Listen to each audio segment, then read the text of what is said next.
करनपुर से रैली निकलेगा, चांदपारा नलसर से मोटरसाइकिल निकलेगा, बिघोर से साइकिल निकलेगा, बारसोई पहुंचेगा, बारसोई से इमानपुर रहमानपुर होते हुए मलिकपुर जाइएगा और लोग बोलेगा कमरत वोट दूं, कमरत वोट दूं।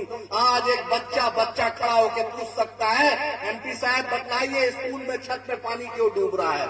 आज एमएलए से सवाल कर सकता है कि एमएलए साहब बतलाइए कि हमारे सड़कों की स्थिति, हमारे पुल पुलिया की स्थिति इतनी बदहाल क्यों है। इसी बात की तायीद करते मजलिस इत्तेहादुल मुस्लिमीन बैरिस्टर असदुद्दीन ओवैसी साहब, अख्तर उल ईमान साहब, आफ्ताब साहब और अकबर ओवैसी साहब ने सीट दी। इसीलिए हम आपके बीच आए। फैसला आपको करना है। हमें फैसला ये नहीं करना है कि आदिल जीते, कि इमरान जीते, कि मुअज्जम जीते, कि शम्स आगाज जीते। हमने एक फैसला ले लिया है कि इस बार मजलिस इत्तेहादुल मुस्लिमीन इंशाअल्लाह जीते। हमारी पार्टी एक है, हमारा झंडा एक है, हमारा एक ही निशान है, पतंग है।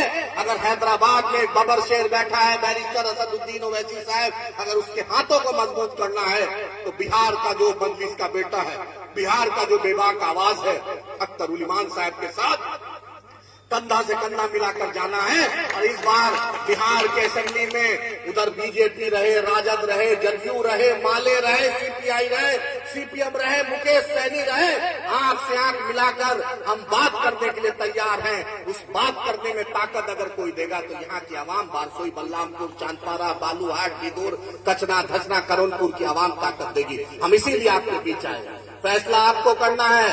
हम ये नहीं बोलते हैं कि हम संगे मरमर बिछा देंगे, हम ये नहीं बोलते हैं कि रात में 24 घंटा में आपकी तकदीर बदल देंगे, लेकिन इंशाअल्लाह ताला याद रखिए, अगर अल्लाह ने मौका दिया इंशाअल्लाह तो बलरामपुर बारसोई का बच्चा पूरे हिंदुस्तान में अगर कहीं भी रहेगा तो उस बात का एहसास होगा कि उसका बड़ा भाई मजलिस इत्तेहादुल मुस्लिमीन का बैरिस्टर असदुद्दीन ओवैसी साहब, अकबर साहब, अख्तर उल ईमान साहब और आदिल हसन हो या मुअज्जम साहब हो, मजलिस का कोई न कोई सिपाही उसके साथ खड़ा होगा। इसीलिए हम आपके बीच आए।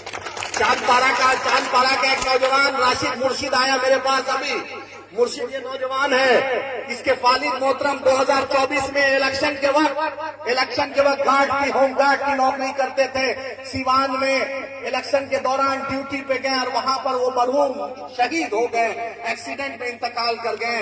बतलाइए विधायक जी, चांदपारा से शिवानंदपुर की क्या दूरी है, लेकिन आपका नौजवान 6 महीना पहले आपके पास गया और आपको बोला कि मेरी वालदा को पेंशन नहीं मिल रहा है, मेरे फादर का ईपीएफ नहीं मिल रहा है, अनुकंपा में नौकरी नहीं मिल रहा है। लेकिन आज का नौजवान आज चांदपारा से चलकर आदिल हसन के पास आ जाता है, लेकिन विधायक जी आपको फुर्सत नहीं होता है उस यतीम के सिर पर हाथ देने का। इसी की लड़ाई की लड़ने आपके बीच आए, इसीलिए हम आपके बीच आए हैं। हम मैं सुप्रीम कोर्ट में एडवोकेट हूँ, मैं आपके सामने पता कर लीजिएगा, सुप्रीम कोर्ट में जो कमाई होती है पूरे सीमांचल के 24 एमएलए का तनख्वाह अल्हम्दुलिल्लाह एक आपके भाई का अगर सुप्रीम कोर्ट में रेगुलर प्रैक्टिस कर ले तो उस तनख्वाह हक हलाल का तनख्वाह से उससे ज्यादा होगा। वो आपके भाई को अल्लाह ने मौका दिया।